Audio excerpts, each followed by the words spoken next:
대림절 셋째 주일 하나님이 우리에게 주시는 말씀을 함께 나누기 원합니다. 마태복음 11장 2절부터 11절까지의 말씀을 저와 여러분들이 교독하겠습니다. 요한이 옥에서 그리스도께서 하신 일을 듣고 제자들을 보내요.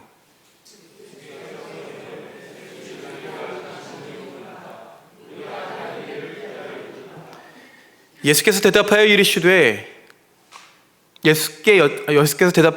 너희가 가서 듣고 보는 것을 요한에게 알리되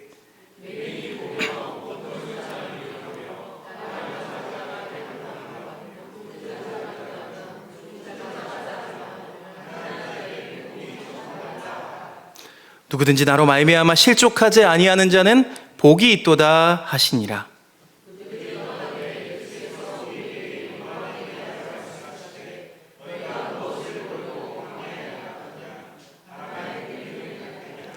그러면 너희가 무엇을 보려고 나갔더냐? 부드러운 옷 입은 사람이냐? 부드러운 옷을 입은 사람들은 왕궁에 있느니라.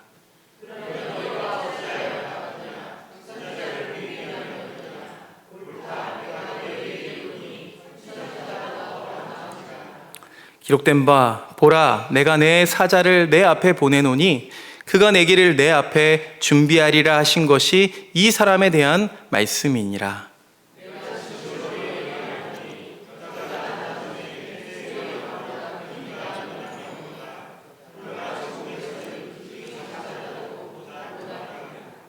아멘.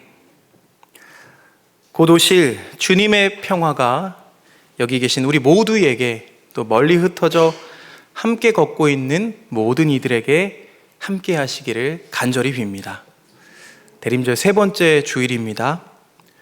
대림절 기간 동안 수요기도회와 주일 예배를 통해 전한 그 말씀들을 짧게 정리해 보면 이렇습니다.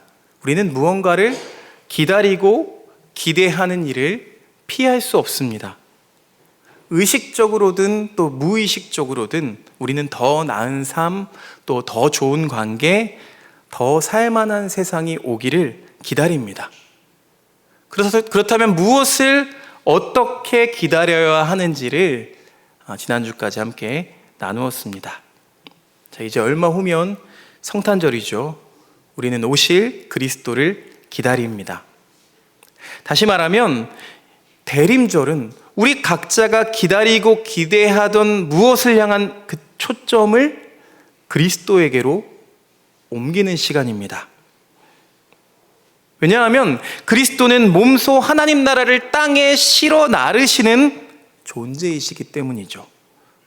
하나님 나라를 직접 몸으로 실어 나르는 그리스도를 요한복음은 하나님 나라라는 말 대신 빛이라고 부릅니다.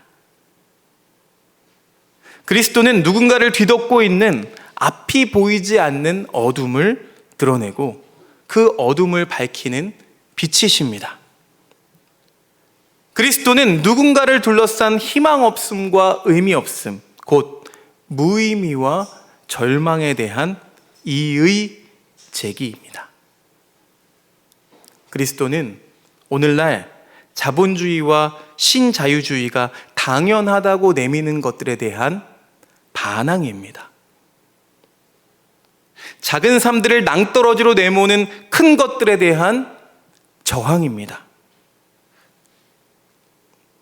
지금은 볼 수 없는 장면인데요. 지금은 케이블 방송이나 OTT를 통해서 방송이 24시간 송출되기 때문에 볼 수 없는 TV 속 장면이 하나 있습니다. 여러분 보시는 것처럼 바로 화면 조정 시간인데요. TV 신호 송출을 기다리면서 TV 신호가 나오지 않는데도 불구하고 그 시간을 기다리면서, 만화가 나올 시간을 기다리면서 4시 언저리에 이 화면을 자주 봤던 옛날 기억이 있습니다.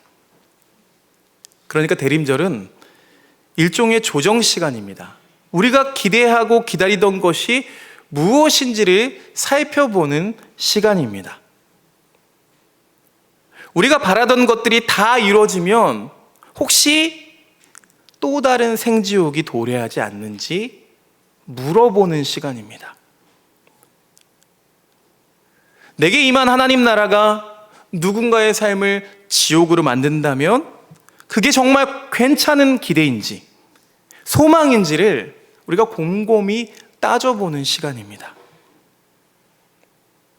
그렇게 묻고 또 물어가면서 우리 기대와 소망을 조정하고 옮기는 시간, 그것을 성서는 회개라고 부릅니다. 우리 앞에 놓여진 이 회개의 시간에 우리는 우리의 마음과 생각을 살피고 고치면서 주여 어서 오소서 마라나타 라고 고백하며 준비하시기를 간절히 축원드립니다. 그런데 여기에 한 가지 오해가 끼어들 수 있습니다. 그리스도를 기다린다 라는 말에 대한 오해입니다. 재림이든 초림이든 그리스도를 기다린다 라고 할 때 우리는 늘 신적인 존재를 생각합니다. 세상 너머에서 구름 타고 오시는 한 인물을 기다리는 거죠. 종말론이라고 부르죠. 일반적인 종말론을 따르면 이때는 신앙적으로는 두 가지만 하면 됩니다. 하나는 그때까지 자신의 신앙을 잘 지키는 일이고요. 다른 하나는 종말 전까지 한 사람에게라도 더 복음을 전하면 됩니다. 이 종말론에 관해서는 복잡한 논의가 훨씬 많지만 그것을 전부 따져볼 여유는 없습니다. 그러나 하고 싶은 말은 이것입니다. 그런 기다림은 우리의 믿음과 시선을 세상 너머에서 짠하고 나타나실 어떤 신적인 인물에게만 집중하게 한다는 거죠. 예를 들면 머리가 길고 백인의 얼굴을 가진 한 인물을 기다리고 또 그에게 집중하는 것을 신앙이라고 믿게 만든다는 겁니다. 조심스럽지만 굳이 말하자면 예수라는 한 인물의 사생팬이 되는 게 믿음이라고 착각하게 만든다는 겁니다. 그렇게 하늘에서 한 인물이 내려오기를 기다리는 우리에게 천사들이 이렇게 물을지도 모르겠습니다. 왜 멍하니 서서 하늘만 쳐다보고 서 있느냐고. 또 예수님이 이렇게 말씀하실지도 모르겠습니다. 너희가 복음을 알지 못하는 거로 오해하였구나. 앞에서 언급한 그리스도를 기다리는 신앙이란 언제 올지 모르는 한 인물을 그냥 하염없이 기다리는 것을 말하는 게 아닙니다. 오늘 말씀을 통해서 그 점을 한번 생각해 보려고 합니다. 자, 오늘은요, 세례 요한에 대한 이야기입니다. 오늘 말씀에서 세례 요한의 현재 상황은 감옥에 갇힌 상태입니다. 기세등등하게 광야에서 하나님 나라를 전하면서 심판을 외치던 이 요한의 모습은 온데간데없고 어딘지 자신이 없어 보이죠. 과연 무슨 일이 있었던 걸까요? 세례 요한은 당시 최고 권력자 중 한 사람 헤롯에게 심하게 들이댔습니다. 자기 동생의 아내인 헤로디아와 정략 결혼을 한 헤롯을 신랄하게 비판했습니다. 그걸 보다 못한 헤롯이 요한을 잡아들여서 가두고 그 입을 틀어 막은 거죠. 한편 요한은 예수님을 주목했습니다. 자신이 직접 세례를 베풀었을 뿐만 아니라 자신은 그의 신발끈도 매지 못할 것이라면서 예수님을 높였습니다. 자신은 고작 물로 세례를 주지만 예수님은 불로 세례를 줄 거라면서 예수님의 메시아됨을 확신하기도 했습니다. 요한복음을 보면은요, 세상 죄를 지고 가는 어린 양이라면서 자신이 직접 이 예수의 그리스도됨을 많은 사람들 앞에서 공인합니다. 이 세례 요한과 예수님, 이 둘의 만남을 보면 확인과 확신으로 가득합니다. 덕분에 설교자들에게 이 세례 요한은 최고의 모범 케이스입니다. 예수님을 주인공으로 모시고 자신을 변두리로 밀어내기 때문이죠. 요한은 자신을 고작 외치는 소리에 비유하기도 하고 감히 예수님의 신발끈도 어쩌지 못하는 하찮은 존재로 말하기도 합니다. 요한의 이런 태도는 예수님에 대한 확신이 없으면 불가능한 거죠. 그런 점에서 보면 이 세례 요한은 예수님을 삶의 중심으로 모신다는 게 무엇인지를 우리에게 보여주는 최고의 예입니다. 그런 세례 요한을 설교자들이 좋아하지 않을 수가 없는 거죠. 그런데 오늘 말씀을 보면은요, 요한의 모습이 좀 다릅니다. 2절과 3절 말씀을 우리 다시 한번 읽어보겠습니다. 새번역 성경으로 시작. 그런데 요한은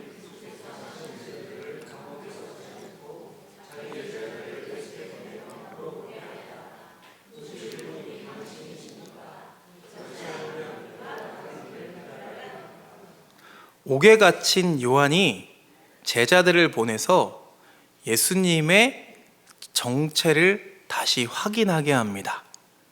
이런 거예요. 당신이 정말 맞습니까? 온통 불확실성으로 가득한 물음이죠. 확신이 회의와 의심으로 뒤바뀌어 있습니다.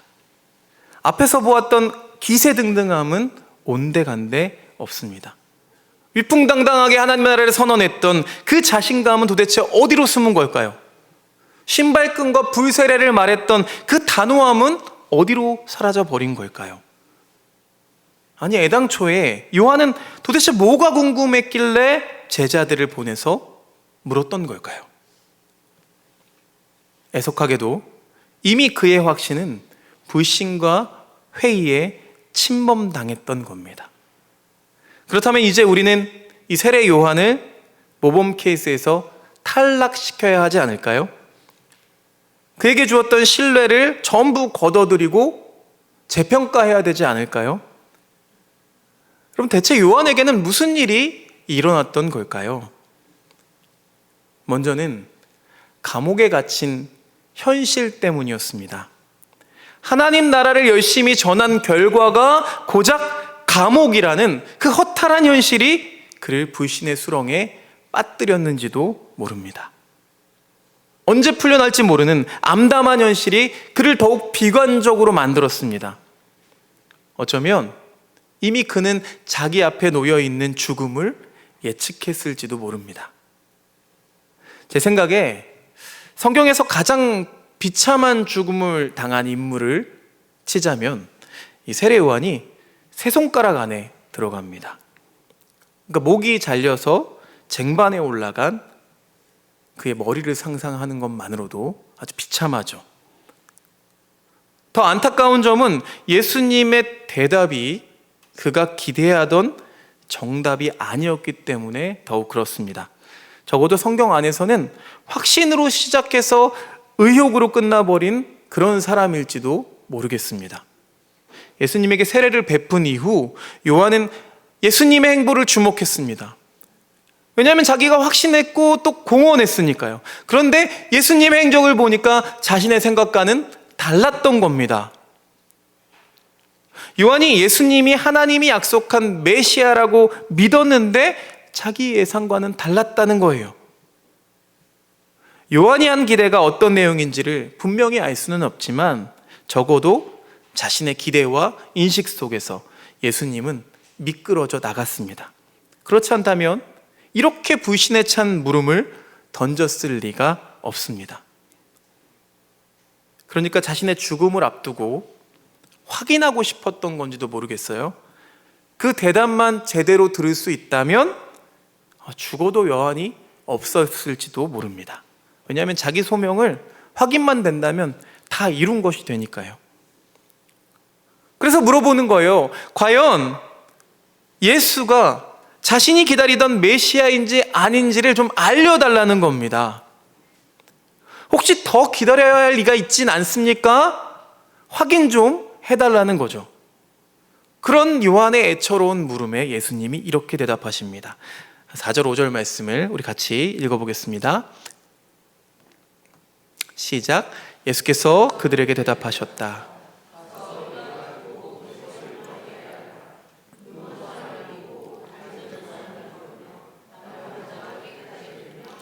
듣지 못하는 사람이 들으며 죽은 사람이 살아나며 가난한 사람이 복음을 듣는다.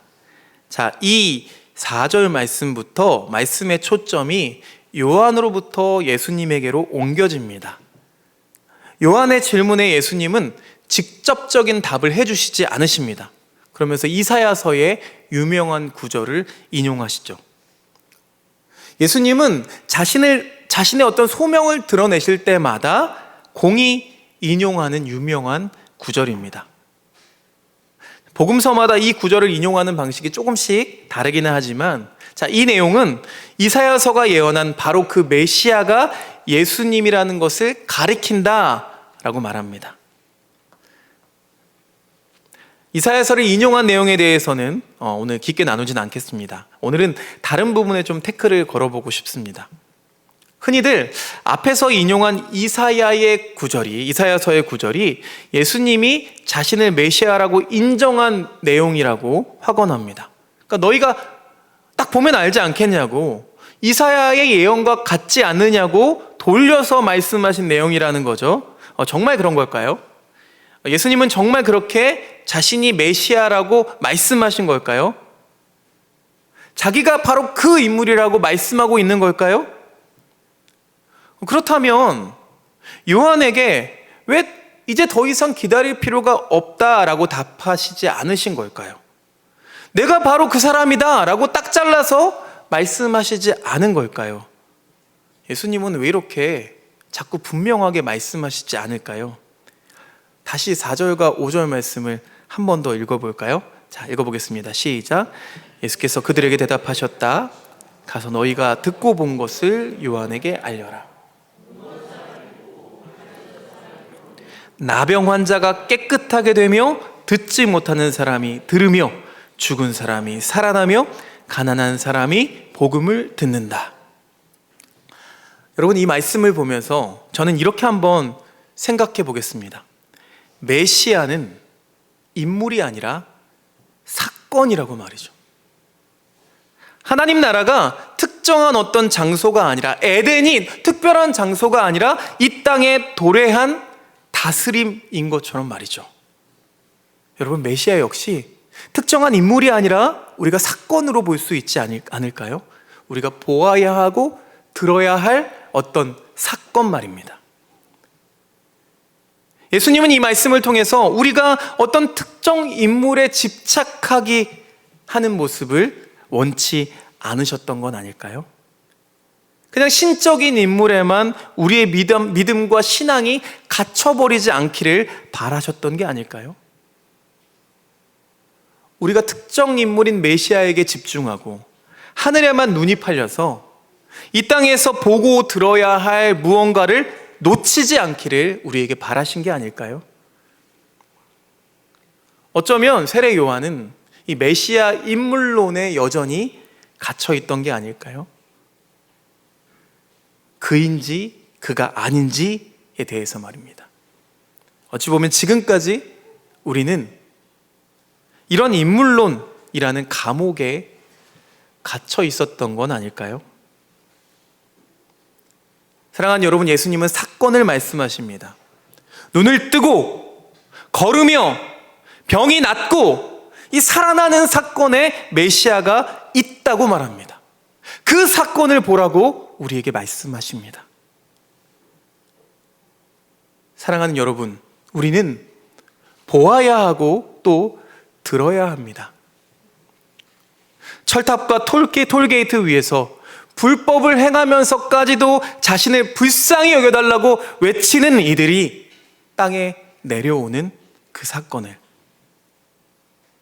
일터와 학교와 집에서 내쫓긴 사람들이 다시 돌아오는 사건을, 무엇보다 우리 자신이 하나님 나라에 대해서 한 조각만큼 달라지는 사건을 우리는 보고 들어야 합니다. 여러분, 우리가 기다려야 하는 건 인물이 아니라 사건입니다. 그리스도이신 예수가 가득 담긴 사건입니다. 그렇기 때문에 우리가 기다리는 그것은 이미 임박해 있습니다. 임박했다. 곧 가까이에 있고 이미 우리 사이에 있다는 겁니다. 그냥 인물만 기다리다가 임박한 이 사건을 밀쳐내서는 안 된다는 거죠. 우리는 쉽게 주님이 빨리 오셔야, 이 말세에 주님이 오셔야 이게 다 해결되지 라고 말하면서 푸념만 하면 안 된다는 겁니다. 주여 오소서라고 고백할 때 우리는 예수가 가져온 그 사건이 지금의 우리에게도 오기를, 우리에게 일어나기를 간절히 구해야 하는 겁니다. 사랑하는 여러분, 메시아, 이것이 우리가 함께 걷는 사건이기를 간절히 축원합니다. 말 그대로 함께하는 사건이고 다소 느리더라도 걷는 사건이기를 바랍니다.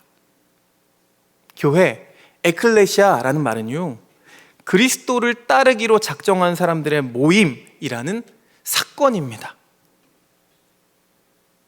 우리는 함께 그리스도라는 사건을 기다립니다.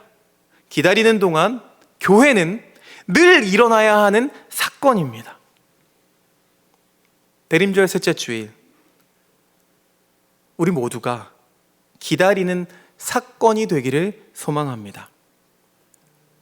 목자들이 기쁜 소식에 전령이 된 것처럼 우리가 우리의 맡은 바 사명을 다하다가 우리에게 찾아오신 그 기쁜 소식, 그 기쁜 사건을 맞이하며 기쁜 사건의 전령이 되는 저와 여러분들 되시기를 주님의 이름으로 축원드립니다.